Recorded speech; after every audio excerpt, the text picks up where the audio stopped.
Hi, welcome to Caffè Fibonacci. This is where Rufus and I share our favorite recipes, tips, and tricks for creating fun, wonderful things with Adobe Creative Suite CS3.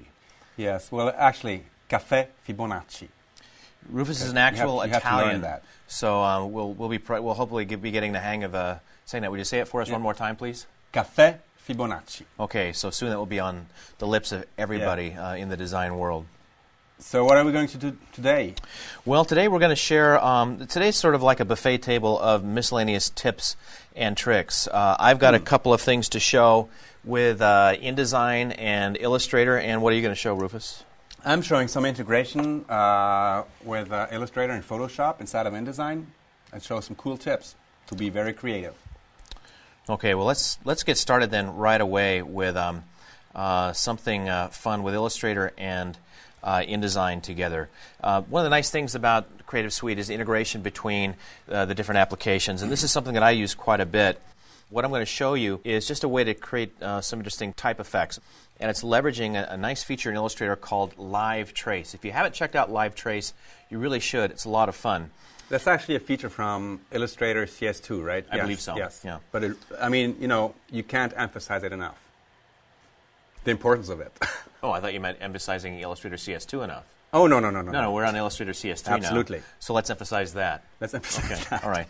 I'm not going to walk through steps. Rufus is actually going to take you through Live Trace step by step a little bit later in this episode. I'm going to show you just how I've used it. Now, what I've got on my screen here in Illustrator is a couple of photos. I took these photos in India at an old palace, and they had these nice frescoes on the wall with these little pictures drawn on them. And I just had a little pocket digital camera, and I snapped these pictures and took some pictures of these icons, and you can see them on my screen right here. I've just dropped them into Illustrator.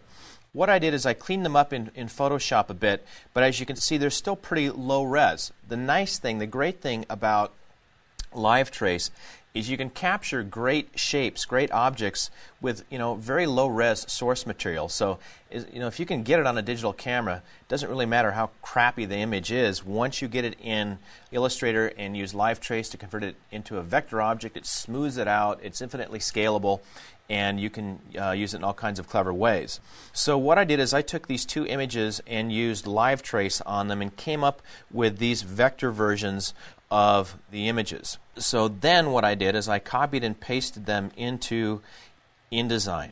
And at that point, I duplicated them and gave them a gradient fill, and then grouped them together. What I'm going to do is I'm going to use this group of vector objects that I created with Live Trace and Illustrator. I'm going to use them to create a nice type effect. I'm working on a magazine cover here, and this is the masthead of my magazine, and I've got this type here that says Beijing. And what I'm going to do is I'm going to take these little vector objects here and place them inside that text. Now, in order to do that, I need to convert this text to outlines. First thing I'm going to do is change the color to red. And now what I need to do is take that live text and turn it into a vector object, a frame. And there's two ways to do that in InDesign. One is to just go up to the Type menu and choose Create Outlines. When you do that, what happens is that InDesign takes the letter forms and turns them into frame. Now these are like picture frames or graphic frames into which you could draw text, graphics, or whatever. But notice when I convert the outlines in that way, these outlines place the text that was in that text frame, and now it's an inline graphic. Now sometimes that's what you want, other times that's not what you want. So I'm going to undo what I just did and show you the other way to do this. I'm going to highlight the text again when I use the Create Outlines command. On Windows, that would be the Alt key. If I do Option-Alt Create Outlines, what InDesign does is it leaves the original text object alone and essentially clones the type, converts that to outlines. So there what I have is a separate object that is now outlines of that text. And what I'm going to do is take the original text frame and just move it out on my pasteboard, because I like having the original around in case I need to make another change or an edit. I've got the original text there at my disposal out in the pasteboard. So now what I'm going to do is I'm going to take this object, this group of vector objects, I'm just going to copy them to the clipboard, select my frames, and then go up to Edit, Paste Into.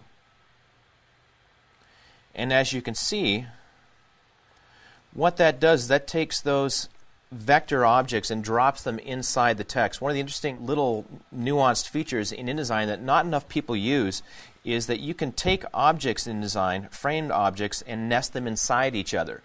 And it gives you a lot of creative options. So what I've got here is this whole group of little vector objects sitting inside my outline text, which is now a frame. You can also see that the color changed here. The reason that the color changed is that I applied a blend mode to those vector objects, and they're interacting with the background color of the frame, which is red. So the last thing I'm going to do here before I integrate this into the rest of my layout is I've dropped these vector objects into my frame, but just because they're in there doesn't mean they're in the right place. I still might want to scale these or move these around and experiment with the positioning of these objects until I'm happy that I've got the best possible location for them. What I'm going to do is I'm going to use these little buttons up on the control strip to dive into the frame and select its content. So here if I select the parent object, the outline text, I hit this button once and now it's selected all the shapes that I have pasted inside this object. And from here I can scale this. I can also just nudge it and move it around until I get what I think is the optimal positioning, and I'll just leave it there and say, okay, that's great, that's just the way I want it. So here I've got my little vector objects created using LiveTrace and Illustrator. They're sitting inside the outlines that I made from the type, from the word Beijing. And now I'm going to toss it into my layout. So I'm just going to drag this over and then scale this object a little bit, make it look the way that I want it to, size it correctly. That'll do for now. And then let's zoom in here a little bit.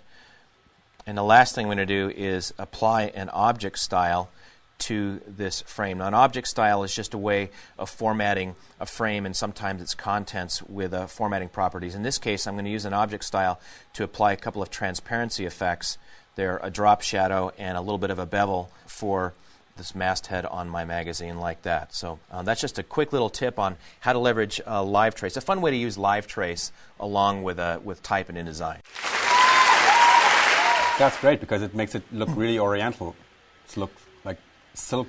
Well, it definitely gives it some character. It makes the word Beijing pop out. So anyway, that's the first little tip. LiveTrace, play with it and think creatively with it because it's a really great little feature.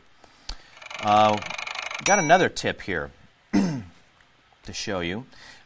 This is an interesting tip because this existed in InDesign 1 and then it went away. The engineers changed the way that the scaling algorithms worked, and so after InDesign 1 it stopped working. This tip that we had been showing to users all during the time that we were promoting InDesign version 1, it just went away and we were sad about it. But now with InDesign CS3, this tip is back. You can use this tip again. So what I'm going to do here is I've got a two-page spread here. It's an interview with a musician. And what I'm going to do first is style the text for this interview. So I'm going to go down here and use a little shortcut to format all of the type in this interview. So here I've got some type on my page. But what I would like to do here is make this a little bit more typographically interesting. It's a little bit dull, just all the type in this one column. So what I'm going to do here is I'm going to shrink the size of this text frame, nudge that down there, and then create a new linked text frame where the beginning of the story is going to drop in there. Okay. So here I've got a new frame that the story begins in, and now what I'm going to do is go to my preferences. What you need to do in order for this to work is go to your preferences and make sure that your when scaling option is set to adjust scaling percentage. The default is apply to content. Change it to adjust scaling percentage, and you can do this just temporarily while you set up this technique. Then after you've finished, then you can change it back. So I'm going to change it to adjust scaling percentage, click OK, and go back to my layout.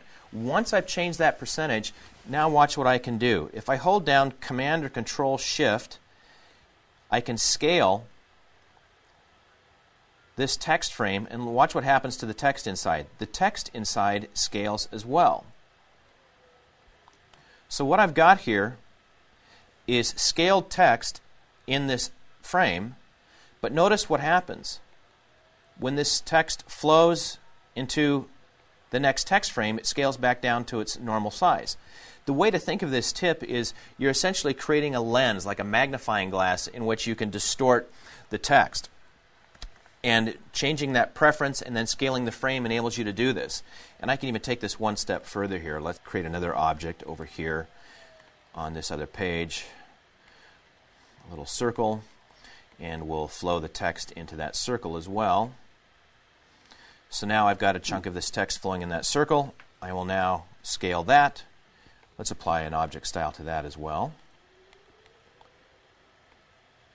And zoom in a little bit so you can see a little bit more about what's going on. There we go. And we can rotate that and make it look however we want. So now we've got the text starting out in this frame at one scaling percentage, flowing directly into the second frame at another scaling percentage, and then going into the main body frame where it scales back into the normal body text size.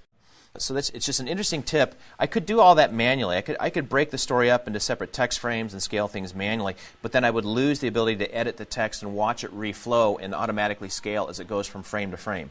So that's a nice new tip that's back now, and available to users now in InDesign CS3. And that's also very good for productivity. I mean, you know, I need to correct the text reflows. I don't have to think about percentages and text being bigger or smaller. That's right. Yeah. So in an editorial environment where you're working with a longer story or article and the text is flowing from frame to frame, this is a much faster way to create some nice visual effects, but not have to get worried or bitten if you have a late stage edit. Well, I was working on a layout myself for your Beijing magazine, Tim, and this is what I came up with. I have some text elements, a photograph, and some vector art that I got from Illustrator. But this page here is still a little bit stale. Dull. Stale. Dull, yeah. Do you guys have another word? No? Stale, dull. Okay. So I was looking through my images, and I was looking through them inside of Bridge. Bridge is my hub for all of the creative assets I'm using. That's where I can preview images, such as JPEGs or PSDs, or even Illustrator files. Oh, that's your Illustrator document you created before. And from Bridge, I can launch scripts, which we're going to see now. I can drag and drop my images right into my applications. So Bridge is really the place where I want to find all my assets. Also, in the filter window over here, we have the possibility to filter through all these assets. For example, if I want to see only my InDesign documents, I can click on InDesign document, and it'll show me only the InDesign documents that are in that folder. So it doesn't really matter if I have 10 or 10,000 elements in that folder. I will be able to find them quite quickly. And to turn off the filter, we simply click on InDesign document again, and we can continue working. Now, I was talking about adding some graphics to that spread I was working on. This lion is what I want to bring in. The trouble is that the resolution of this lion is a little bit low, and I can't use the image of it. And I want to play with its color also. So my plan is to bring it into Illustrator, turn it into vector art, and then get it into InDesign. Turn it into vector art using Live Trace. Live Trace, the same Live Trace you used before. And just to show everybody that this is in fact a pixel image, I'm going to use the loop tool and show that these are in effect pixels. Well, I could now take that picture into Illustrator and launch Live Trace from within Illustrator. But inside of Bridge, we can also go under the Tools menu and Illustrator and choose Live Trace. This sounds like a productivity tip. Yeah. I mean, it makes it much faster. Instead of having to get the image into Illustrator, I just launch Live Trace from within Bridge. I want to see my results, therefore I don't want to save and close the results. I can choose the document profile if I want to work on an RGB file or a CMYK file, but since we're working for print, it's going to be CMYK. And most interesting, I can also choose the tracing preset directly from here. And in my case, I would like to do a 6-color trace of that image. Okay? So we're going to launch it, clicking OK. And here we are. Now we have a vector version of that same lion. Let me zoom in a second with my lens tool here, just to show that all of this artwork has now been turned into vectors. Let's move back, because there's another thing I would like to do before I bring that image into InDesign, and that is to change the colors slightly. For example, the brightness. I want this object to be a bit brighter. So I'm going to expand this image, and under View, to get rid of all these points, I'm going to choose Hide Edges, keep it selected, and use this new tool in Illustrator CS3, which is called Recolor Artwork. And this will open this live color window where in the edit pane I can actually change the lightness, the brightness of that image. For example, make the whole image brighter. And if I choose Recolor Artwork, I can actually see the effect live on the page. And also, what I can do in this window, but we're going to talk about that a bit more in an episode strictly about Illustrator, I can choose the color combinations here. For example, I can take another color for the main color inside of the illustration. Or I can link all of these colors together and move them to another part of the spectrum just to get another kind of effect on my image. Is that cool, Tim? Well, I like that. I mean, don't you wish we had that in InDesign as well? Yes, I do. Okay, I'm going to say OK, and I'm going to save that image. Save. Let's put it on a desktop and call it Lion, and save. Now, from within Bridge, I'm going to find my file on the desktop. Here's my Lion file, and start dragging it out of Bridge, go back to InDesign, and just drop it on my layout. This line I would like to use as a text separator. So I would like the text to run around the lion. And to do that, I'm simply going to go to the text wrap palette where I'm going to activate it around the lion. And I'm going to use the contour options, detect edges, so that InDesign actually finds the edges around the lion. And we can actually see them. I'm going to zoom in here. This is what InDesign detects around the lion. Okay? And I'm going to say, that's great. But the trouble is now that this lion is in front, and all I need to do is just to move the object to the back. Send to back. Okay, and we have that great text wrap around the lion. So now that I have this lion in the background, I simply move it down. And to move it down, I select it by its middle, and I move it down. You see how cool the live text is around that? And then I also want to do another thing here. Let's move the text up a little. I want to add an image right here. And I was thinking it would be cool to have the entrance of the Forbidden City, since we're talking about Beijing and the Forbidden City. And I'm going to use Bridge for that again. Let's go into our Caffè Fibonacci folder. And these are the 3 images I have to put on that cover. The trouble is, there are 3 different images, and I want to sort of merge them together. And again, instead of just opening them in Photoshop and using the alignment, the new alignment feature, I can use Tools, Photoshop, and Photo Merge, and choose it from here. And this will launch a script again, asking me what I want to do. I want to merge these files together. I want to blend the images together, which is also a new feature in Photoshop CS3, the auto blend images together. And I'm simply going to say OK. And what Photoshop is doing now is opening each image, copying it, and pasting it onto one single document. And then it'll launch Auto Line and Auto Blend. 2 new features in Photoshop CS3.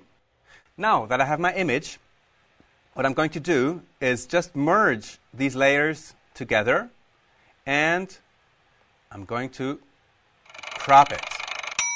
Okay? And after I do that, I'm going to save it. I'm going to save that on my desktop and call it Panorama. Save. Okay. And now I could go back to Bridge and drag it from Bridge onto my InDesign document. But here I want to show a little productivity trick. In Photoshop, what I can do, and I'm going to just zoom in here, I can get that little icon that we have up here right by the file name, and this is why I had to save it. You have to save the document first and drag this into InDesign. Click and drag. And as you can see, I'm dragging that little icon. And I go back to the InDesign document, and I can now let it go. And here I have my panorama. I'm simply going to resize it. Let's put it here into my page. Resize it. And it's now placed. Trouble is, I want to get rid of the sky. So I could go back to Photoshop and open the file again. But in InDesign, what we can do is go to the Links panel, find the file, and just simply click on that button, which allows us to edit the original file. And I'll go back to Photoshop, and I'm going to use that new tool from Photoshop CS3, which is the quick selection tool. And I'm going to just select the sky, and then click on the Refine Edges button just to see how my selection is actually doing. Let's see if we can just knock it out like that. Okay, I still have some buildings there, but that's pretty much okay. Great. So I'm going to get rid of the sky, save it again, and move back to InDesign, and automatically the file gets updated. What I want to do now is to add a little effect to, let's put the line down a little bit more, like that. And what I want to do now is add a little effect like a glow behind the palace. And to do that, I'm going to go to the Effects panel, choose an effect, such as the outer glow, play around with its options. For example, the opacity I want to be 100. The size I want to be about 1 centimeter. And if I click on Preview, I can actually see what's happening down here. Now we have that glow behind the palace and the lion like appearing behind it, like the ominous emperor behind the palace. Do you like that, Tim? It looks more forbidden than ever. Yeah. When you do that. Okay, and last thing we need to do, obviously, is to take this image here and send it to the back. Because you see the glow is going on the picture next to it. So I'm going to go on Object, Arrange, Send to Back. Now we have the lion here. Let's send the lion to back. Arrange, Send to Back. Okay, so we've shown that there's a lot of integration between Illustrator and InDesign and Photoshop and InDesign. And this way of working, like jumping from one program to the other, really speeds things up because we don't have to wait, for the artwork to be prepared by others, and we just do everything in that CS3 workflow. What do you think? Well, Adobe's been working long and hard to increase the level of integration between the CS3 applications. And what we're going to be doing in episode after episode of Caffè Fibonacci is to show people how to work optimally leveraging the features in all of the Creative Suite applications and showing them the shortcuts to make them work together, enabling them to work faster, spend more time being creative and not just doing busy work. Exactly, exactly. So thanks for joining us for our first episode of Caffè Fibonacci. We'll be back next time with more great tips and tricks. Thank you, Rufus. Thank you, Tim. Ciao a tutti.